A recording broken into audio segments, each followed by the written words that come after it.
사주 카페와 같은 점집을 찾는 젊은 세대가 늘어나는 가운데 이에 대한 교회의 역할은 무엇인지 알아봤습니다.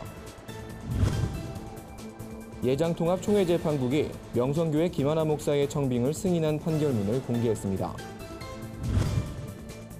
도서관 설립부터 자살 예방 강의까지 다양한 방법으로 마을 주민들을 섬기는 오빌교회에 다녀왔습니다. 여의도 순복음교회 이영훈 목사가 코트디부아르를 방문해 성령 대성회를 인도했습니다. 중동 지역 선교사들의 연합체 중동선교회가 2018 선교사 대회를 열었습니다. 안녕하십니까. 구티비 뉴스입니다. 요즘 대학가에는 사주 카페와 같은 신개념 점집이 성황을 이루고 있습니다. 청년들의 팍팍한 현실을 보여주면서도 미신에 과도하게 의존하는 경향에 대해선 우려의 목소리가 나오는데요. 교회는 이런 현상에 어떻게 대응해야 할까요? 한진식 기자가 보도합니다. 20, 30대 청년들이 많이 오가는 홍대 앞 거리. 사주나 타로, 궁합을 보는 점집들이 즐비합니다. 점술가가 방송에 출연했다든가 유명인이 다녀갔단 광고 문구는 행인들을 현혹하기도 합니다. 미래에 대한 불안감과 대인관계의 어려움으로 고민을 가진 청년들은 재미 반 기대 반으로 점집에 들어섭니다. 힘들었던 시기가 마침 정말 삼재라는 시기였기 때문에 이런 일을 겪는다는 이야기를 들었더니 이해가 되기 시작하면서 마음이 조금 편해졌던 것 같아요. 입소문을 탄 홍대 앞 점집의 경우 하루에만 50명에 달하는 사람들이 찾을 정도로 인기가 높습니다. 미신을 부추기는 세태에 대해 우려의 목소리를 높여온 서울 대연교회 서재생 목사는 청년들이 미래에 대한 위로를 얻고자 점집을 찾는다며 이들이 쉽게 습관적으로 점을 보면서 하나의 문화적 현상이 됐다고 설명했습니다. 서 목사는 그러면서 이러한 현상에 교회가 책임을 느껴야 한다고 지적했습니다. 한국교회가 사회의 신뢰를 저버리면서 영혼을 위로하고 격려하는 기능을 잃어버렸다는 겁니다. 진정한 상담의 역할을 교회가 감당하지 못하기 때문에 그들이 이제 교회를 떠나고 우리 젊은이들이 교회에 와서 자기 마음을 털어놓을 수 있는 이런 공간이 교회 안에 없는 거죠. 실제로 대인관계에 대한 고민 때문에 점집에 방문했던 20대 최모 씨는 조언을 얻으러 교회에 가볼 생각은 하지도 못했다고 말했습니다. 서 목사는 이에 대해 교회가 초대교회의 공동체 정신을 회복해야 한다고 조언했습니다. 그들이 위로받기 위해서 교회를 스스로 찾아올 수 있는 초대교회로 돌아가는 이런 하나의 운동이 일어나야만이 한국교회가 젊은이들에게 참된 안식처가 되지 않겠는가 이런 생각을 한번 해보죠. 서 목사는 끝으로 교회 성도들조차 점집을 찾는 경우가 있다며 이는 하나님이 아닌 이방신을 의지하는 행위란 점을 기억해야 한다고 지적하기도 했습니다. 구티비 뉴스 한진식입니다. 예장통합 총회재판국이 명성교회 관련 판결문을 공개했습니다. 판결문에서 재판국은 김하나 목사의 청빙이 적법한 절차에 따라 민주적인 방법으로 통과된 것이라고 밝혔습니다. 재판국은 목회지 대물림, 즉 세습이란 용어의 사용은 부적절하다고 비판했습니다.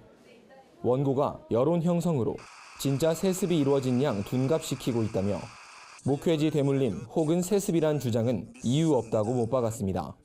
또 세습 방지법이 이미 은퇴한 목사에게는 해당되지 않는다고 해석했습니다. 규정상 사임 또는 은퇴하기 전인 목회자의 경우에만 세습이 제한된다는 겁니다. 이 같은 해석은 명성교회 측이 주장한 내용과 동일합니다. 재판국은 세습방지법 자체에 대해서도 문제를 지적했습니다. 세습방지법이 정치 원리에 위배되고 양심의 자유, 교회의 자유를 침해하는 조항으로 즉시 개정돼야 하며 시행이 중지돼야 한다고 주장했습니다. 한편 명성교회는 20일 총회 재판국의 판결을 받아들인다며 위임 목사를 중심으로 더욱 낮은 자세로 섬기는 교회가 되겠다는 입장을 밝혔습니다. 어린아이들을 위해 도서관을 마련하고 경로당 어르신을 위해 식사를 대접하는 교회가 있습니다. 바로 서울 강동구에 위치한 오빌교회인데요. 교회는 생명의 소중함을 전하며 자살 예방에도 앞장서고 있다고 합니다. 7년째 마을을 섬겨온 오빌교회에 한예인 기자가 다녀왔습니다. 2012년 개척된 오빌교회는 아이부터 어르신까지 지역 주민들을 물심양면으로 도우며 서울 강동구 성내일동의 든든한 버팀목이 됐습니다. 오빌교회는 이 땅의 본이 되는 교회, 마을에 필요한 교회란 표 아래 7년째 다양한 방법으로 소외된 이웃을 섬깁니다. 이방인 중심 교회, 특히 안디옥 교회 모델을 생각하면서 세상 사람들을 만나고 있고, 특별히 비기독교인들, 또 사회적 약자들, 어려운 이웃들과 함께하고 싶어서 거기에 기도하며 힘쓰고 있습니다. 교회는 마을 사역의 일환으로 성내 플러스 작은 도서관을 운영합니다. 도서관에선 친환경 샴푸 만들기 강좌 등 아이들을 위한 강의도 진행됩니다. 2년 전부턴 자살 예방 전문기관인 라이프호프와 협약을 맺었습니다. 오 목사는 자살 예방 교육 전문가로서 상담, 유가족 케어, 강연을 통해 자살 예방에 앞장서고 있습니다.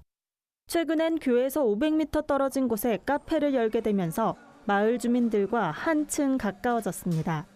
동네 사람들을 하루에 50명 이상, 한 달이면 1,500명, 1년이면 한 10,000명 넘게 만날 것 같습니다. 환대해주고, 그러다가 예수 그리스도의 복음도 전할 수 있고, 그러한 과정을 많이 만들려고 하고 있고요.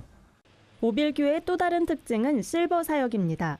성도들과 힘을 모아 독거노인에게 사랑의 쌀을 전달하고 90여 명의 경로당 어르신을 교회에 초대해 음식을 대접하다 보니 어르신들의 마음도 활짝 열렸습니다.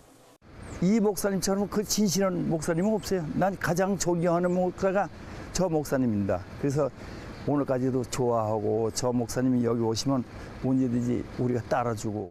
어린아이를 위한 도서관 사역부터 어르신을 위한 경로당 섬김까지 오빌교회 오 목사가 지향하는 사역 모델인 찾아가는 교회의 모습이 주민들에게 따뜻한 위로를 건네고 있습니다. 굿TV 뉴스 한혜인입니다. 여의도 순복음교회 이영훈 목사가 코트디부아르를 방문해 대성회를 인도했습니다. 이번 성회는 성령의 능력과 하나됨으로 예수 그리스도의 교회를 세우자는 주제로 진행됐습니다. 말씀을 전한 이영훈 목사는 안디옥 교회의 신앙을 소개하며 코트디부아르 교회가 안디옥 교회의 모습을 닮아야 한다고 조언했습니다.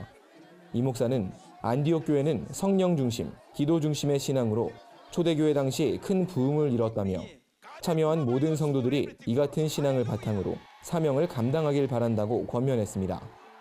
지난 1989년 처음 시작돼 올해로 12회를 맞은 대성회는 코트디부아르 하나님의 성회가 주최하는 집회입니다. 끝으로 이영훈 목사는 성회 기간 코트디부아르 하나님의 성회에 아프리카 선교를 위한 지원금을 전달하기도 했습니다.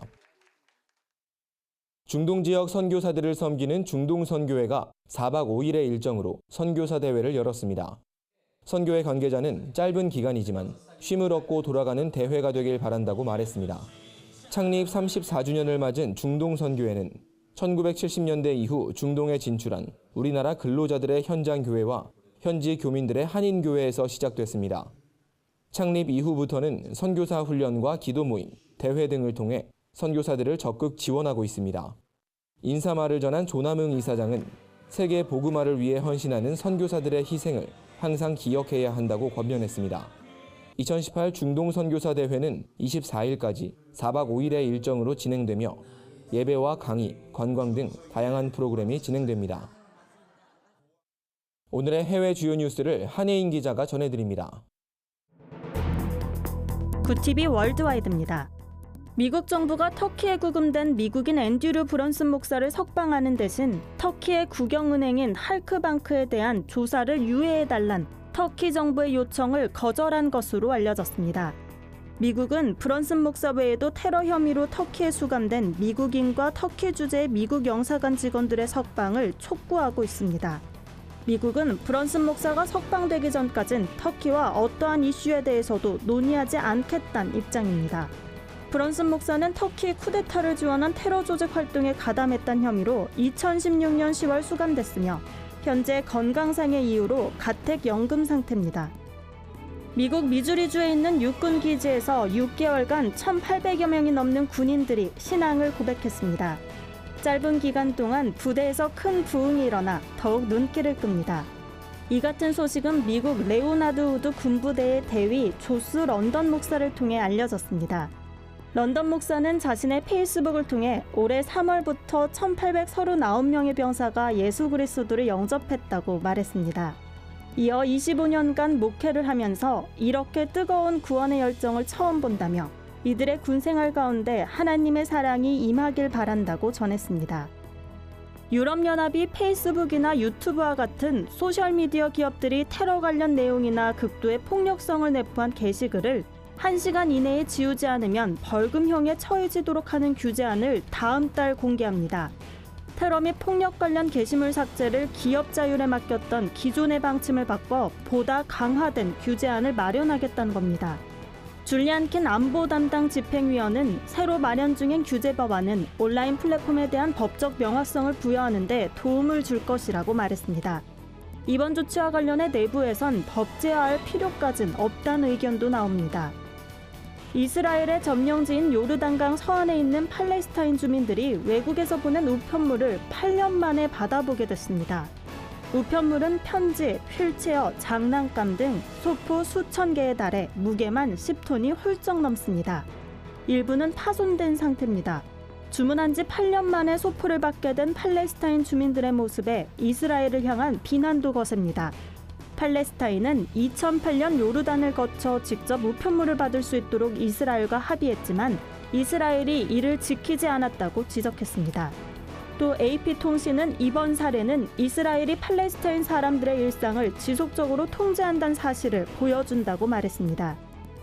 미국 캘리포니아주에서 하와이 앞바다까지 이른바 태평양 쓰레기 벨트로 불리는 지역의 쓰레기 가운데 약 30%는 일본에서 배출된 것으로 분석됐습니다. 교도통신에 따르면 쓰레기 조각에 표시된 제조 장소 등을 통해 원산지가 파악된 쓰레기 386개 중 일본이 115개로 가장 많았습니다. 중국은 113개로 일본의 뒤를 이었습니다. 바람과 해류의 영향으로 북미와 중남미, 아시아에서 흘러온 쓰레기가 모이는 태평양 벨트의 면적은 160만 제곱킬로미터에 달합니다. 이곳에 모인 쓰레기의 중량은 약 7만 9천 톤입니다. 구티비 뉴스 한혜인입니다. 오늘의 사회 이슈를 윤하미 기자가 종합해드립니다. 오늘의 이슈 포커스입니다. 태풍 쏠릭이 22일 오후 제주에 북상했습니다. 이틀간 제주도엔 곳에 따라 시간당 50mm 이상의 폭우가 쏟아지고 최대 400mm 이상의 비가 내릴 수 있습니다. 전국 지방자치단체와 유관기관은 24시간 비상근무태세에 돌입했습니다. 전국 항과 포구에는 각종 선박이 대피했고 제주 지역 일부 학교들은 휴업에 들어갔습니다. 태풍 피해가 예상되는 전라, 충청, 강원은 물론 경남과 부산 등 대부분 지역의 지자체도 시설물을 점검하고 재난본부를 가동할 예정입니다. 제21차 이산가족 상봉행사 1회차가 작별 인사를 끝으로 마무리됐습니다. 이산가족들은 서로의 손을 부여잡고 아쉬움에 눈물을 흘렸습니다. 언제 다시 볼지 알 수 없는 가족들은 오래 살고 서로 다시 만나자며 재회를 기약했습니다. 잘 먹고 건강해야 한다며 당부의 말도 잊지 않았습니다. 20일 오후 1시까지 진행된 작별 상봉 이후 남측 가족들은 금강산을 떠나 귀환했습니다. 정부와 더불어민주당이 소상공인과 자영업자를 지원하는 대책을 확정했습니다. 정부는 영세 자영업자의 부가가치세 납부 면제가 되는 기준 금액을 확대해 이들의 부가세 부담을 낮추기로 했습니다. 이로 인해 10만 9천 명이 1인당 평균 20만 원씩 세금을 면제받을 것으로 보입니다. 또 영세 음식점의 신용카드 결제 금액에 대한 부가세 납부 세액 공제 한도를 연간 500만 원에서 700만 원으로 상향 조정했습니다. 최근 서울의 한 자율형 사립고등학교에서 여자 화장실 불법 촬영 시도가 있었다는 폭로가 나와 경찰이 조사에 나섰습니다. 이달 초 한 여학생은 교내 화장실에 갔다가 남학생이 휴대전화를 만지며 여자 화장실에 있는 모습을 발견했습니다. 남학생 휴대전화에 실제 촬영한 사진이 있었는지 경찰이 조사 중이지만 학교 측은 논란을 덮기에 급급했습니다. 하지만 지난 4월에도 같은 학교에서 남학생이 여학생 치마 속을 몰래 촬영하는 일도 새롭게 드러나 논란은 더 커지고 있습니다. 구티비 뉴스 윤화미입니다. 주요 단신입니다. 한국교회 언론회가 사회복지시설에서 종교 활동을 금지하는 사회복지사업법 일부 개정 법률안을 비판하고 나섰습니다. 언론회는 논평을 내고 기독교가 운영하는 복지법인에서 종교 색채를 지우려는 것은 종교 탄압이란 오해를 받을 수 있다며 기존의 체계가 흔들리지 않도록 살피는 것이 법의 역할이라고 강조했습니다. 예장통합소송 목회자들이 명성교회 세습 철회를 위한 목회자 대회를 개최합니다. 내달 3일 한국교회 100주년 기념관에서 열리는 이번 대회는 통합총회가 명성교회 건을 재처리할 것을 촉구하며 기도회 형식으로 진행될 예정입니다. 신학대학으로 진학하며 세간의 이목을 끌었던 걸그룹 2NE1 출신 공민지 씨가 백석대학교 신학학부과정을 마치고 졸업했습니다. 공민지 씨는 4년간의 학업을 마칠 수 있었던 건 교수님들과 학우들의 도움 덕분이라고 소감을 전했습니다. 학부과정을 마친 공 씨는 곧바로 신학대학원에 진학할 것으로 알려졌습니다. 기독교 환경운동연대가 8월 22일 제15회 에너지의 날을 맞아 성명을 발표했습니다. 기완연은 성명에서 한국교회가 기후변화의 현실을 직시하며 창조 세계를 회복하는 데 노력해야 한다며 특히 메마른 땅에 에너지를 심고 가꾸는 에너지 전환 사역에도 집중해야 한다고 주장했습니다. 이상으로 뉴스를 마칩니다. 구티비 뉴스는 인터넷 신문 데일리 굿뉴스를 통해서도 보실 수 있습니다. 시청해주신 여러분 고맙습니다.